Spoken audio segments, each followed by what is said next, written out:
ما دو تا قطعه دیگه داریم. قطعه بعدی که میشنوین تکنوازی تنبک هستش و میتونم بگم که 85% شاید بداهه باشه. ساز تنبک یکی از پر امکانات ترین سازهای کوبه‌ای تو دنیا هستش. واقعا فکر کنم عموم مردم ایران شاید خیلی از این اطلاع نداشته باشن، ولی تنبک انقدر به نوازندش امکانات میده که برای نوازنده خیلی سخته که به سنت نوازندگی این ساز پایدار بمونه. یعنی اینقدر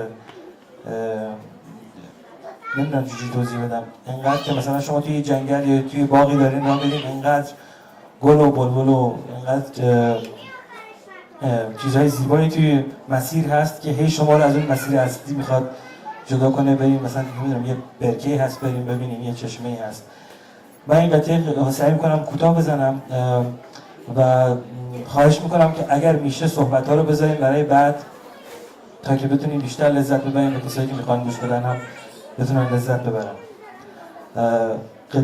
تنبک، تکنوازی تنبک و بعدش هم